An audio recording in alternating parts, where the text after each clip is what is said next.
आप देख रहे हैं इंडिया न्यूज 13। चलिए देखते हैं उत्तर प्रदेश की 25 फटाफट बड़ी खबरों को।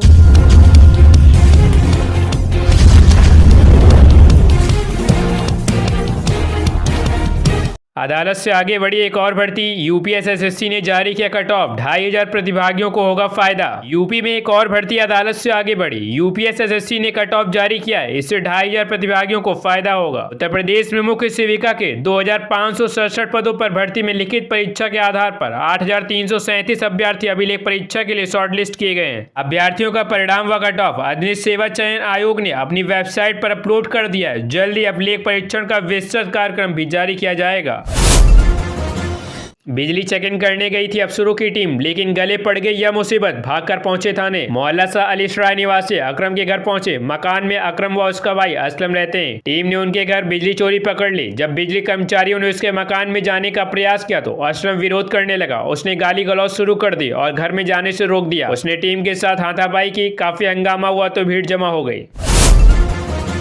बिना अटके कक्षा 3 के बच्चे ने डीएम को सुना दिया 26 का पहाड़ा। अफसर पहुंची टीचर के पास, बोली मैं आपको। दोपहर करीब 12 बजे जिलाधिकारी व सीडीओ अश्वनी कुमार मिश्र अमरोहा ब्लॉक क्षेत्र के प्राथमिक विद्यालय तारारपुर पहुंच गए। यहां पर पूरा स्टाफ मौजूद मिला। पंजीकृत 58 छात्र छात्राएं मौके पर मिले। इसके बाद डीएम ने कक्षा 1 व 2 के बच्चों से पहाड़ा सुना। झिझक बच्चों ने उनको सुना दिया। घटाना और हिंदी पढ़ाकर भी देखा तो यह भी बच्चों ने आसानी के साथ कर दिया।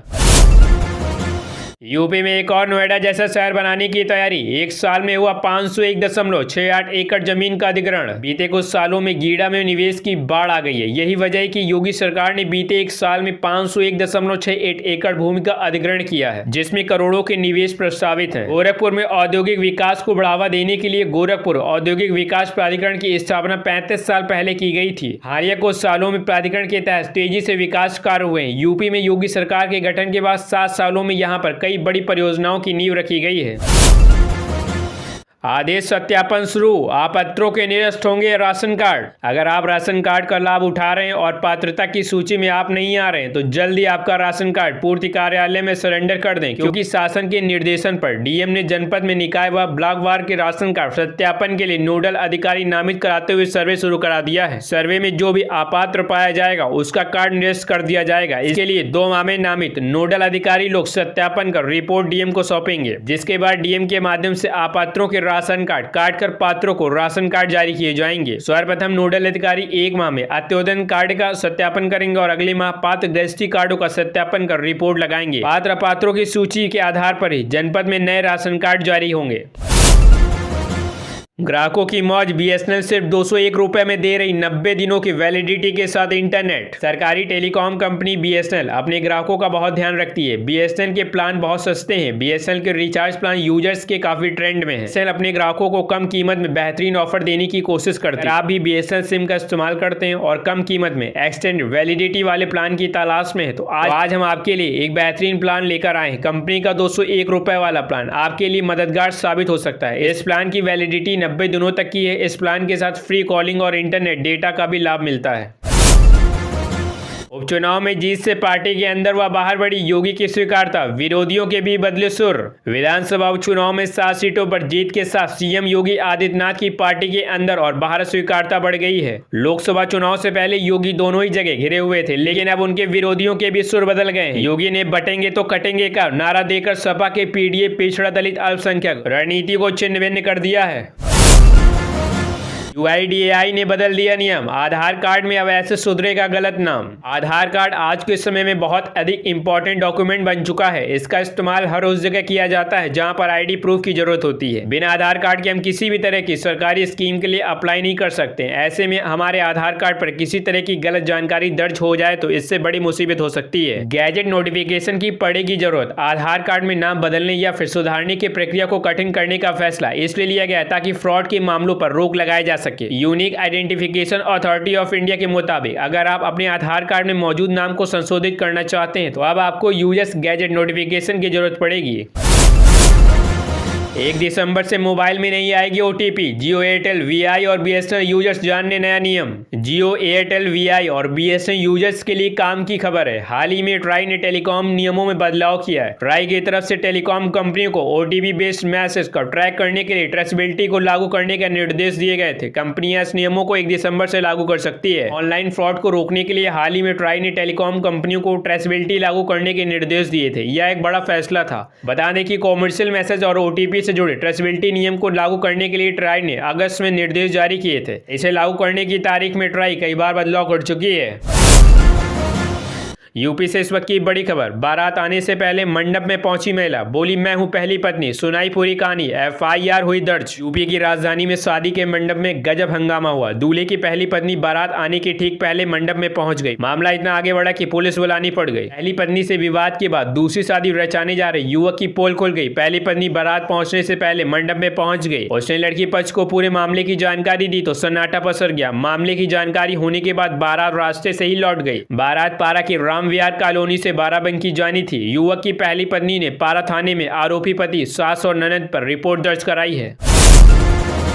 सब्सिडी पर बांटा जाएगा प्याज दाल, मोहल्ले मोहल्ले जाएंगे मोबाइल वाहन, देखे रेड लिस्ट। केंद्रीय राज्य मंत्री उपभोक्ता मामले, खाद्य और सार्वजनिक वितरण BLA वर्मा ने कहा कि सब्सिडी पर आमजन के लिए प्याज और दाल उपलब्ध कराई जाएगी। इसके लिए BHO गेट से 8 प्रकार के खाद्यान्न से भरे 30 वाहनों को रवाना किया गया है। ये मोबाइल वाहन मोहल्ले में जाकर बाजार से सस्ते दर पर खाद्यान्न देंगे। वाराणसी को मिलेगा नया सदन भवन, 90 करोड़ की लागत से होगा निर्माण, शासन को भेजा गया प्रस्ताव। वाराणसी नगर निगम का नया कार्यालय और सदन भवन 90 करोड़ की लागत से बनने जा रहा है। यह भवन मंदिर की तरह दिखेगा और इसमें अत्याधुनिक सुविधाएं होंगी। भवन का प्रस्ताव शासन को भेजा जा चुका है और जल्दी स्वीकृति मिलने की उम्मीद है। आवश्यकता पड़ने पर इसे 7 मंजिला बनाया जा सकता है। जाम से निजात के लिए LDA की रिपोर्ट, लखनऊ मेट्रो के विस्तार का प्रस्ताव, हाईकोर्ट ने दिए ये आदेश। लखनऊ में अयोध्या रोड पर कमता चौराहे के जाम की समस्या से निजात के लिए लखनऊ विकास प्राधिकरण LDA की हाईकोर्ट की लखनऊ बेंच में अपनी रिपोर्ट दाखिल की है। इसमें पॉलिटेक्निक और कमता पर भीषण जाम से निजात के लिए लखनऊ मेट्रो का विस्तार पॉलिटेक्निक से मटियारी तक करने का प्रस्ताव दिया गया है। हालांकि न्यायालय ने पूरी रिपोर्ट देखने के बाद कहा कि यह रिपोर्ट जाम की समस्या के विस्तृत कारण भविष्य की जरूरत को ध्यान में रखे बिना तैयार की गई लगती है। कोर्ट ने नए सिरे से रिपोर्ट तैयार करने का आदेश दिया। अगली सुनवाई के लिए 25 जनवरी की तिथि तय की गई है। यूपी में गंगा एक्सप्रेसवे के किनारे विकसित किए जाएंगे औद्योगिक क्षेत्र, इन जिलों के युवाओं की हुई मौज। मेरठ से प्रयागराज तक गंगा एक्सप्रेसवे का निर्माण उत्तर प्रदेश औद्योगिक एक्सप्रेसवे विकास प्राधिकरण यूपीडा द्वारा अंतिम चरण में किया जा रहा है। औद्योगिक क्षेत्र को विकसित करने के लिए 120 हेक्टेयर जमीन 3 गाँव से ली जानी है। 30 हेक्टेयर जमीन में अब तक घर बनाए गए हैं। वहीं उत्तर प्रदेश में गंगा एक्सप्रेसवे मुख्यमंत्री योगी आदित्यनाथ का ड्रीम प्रोजेक्ट है, जो कि मेरठ से प्रयागराज तक एक औद्योगिक क्षेत्र धीरे धीरे विकसित हो रहा है। 120 हेक्टेयर जमीन पर जिले की सीमा से सटे गंगा एक्सप्रेसवे के किनारे औद्योगिक गलियारा बनाया जाएगा। जिले के युवा लोगों को औद्योगिक गलियारा रोजगार देगा। अफ्रीका से बारात लेकर पहुंचा दूल्हा, कैलिफोर्निया की दुल्हन। उत्तर प्रदेश के इस खूबसूरत शहर में हुई अनोखी शादी। उत्तर प्रदेश के बुलंदशहर में अफ्रीका से बारात लेकर पहुंचा दूल्हा इस वक्त गांव में चर्चा का विषय बना हुआ है। भारतीय संस्कृति और पूरी रीति रिवाजों के साथ अनोखी शादी पूरी हुई। इतना ही नहीं, दुल्हन को डॉली में विदा भी किया गया। बताया जा रहा है कि कैलिफोर्निया से दुल्हन आई थी और अफ्रीका से बारात लेकर दूल्हा पहुंचा था। यह दूल्हा और दुल्हन दोनों ही मूल रूप से भारत के रहने वाले हैं, लेकिन बचपन से ही पढ़ाई लिखाई विदेश में हुई। हालांकि दोनों की इच्छा थी कि वो अपनी शादी भारत में करें, इस वजह से दोनों इंडिया पहुंचे थे। ये शादी सयाना इलाके में हुई। नई नवेली दुल्हन पहुंची थाने, पति के बारे में बताई वो बात, पुलिस ने भी पकड़ लिया सिर। शादी के बाद नई नवेली दुल्हन थाने पहुंची तो पुलिस भी हैरान रह गई। उसने बताया कि अभी शादी को 4 महीने ही हुए हैं। ऐसे में पति उसकी कोई भी बात नहीं मानता। उसे मेकअप करना बहुत पसंद है, लेकिन पति उसकी ये फरमाइश भी पूरी नहीं करता। शादी में मिली मेकअप किट से एक एक सामान खत्म होने लगा। पत्नी ने पति से लिपस्टिक और पाउडर लाने की फरमाइश की, वहीं आश्वासन देने पर भी नहीं लाया तो पत्नी का मूड बिगड़ गया। बात बढ़ने पर पत्नी मायके आ गई। 2 महीने बाद पुलिस से शिकायत की। परिवार परामर्श केंद्र में पहली तारीख पर दोनों आए तो मामूली बात सामने आने पर काउंसलर ने समझौता करा दिया।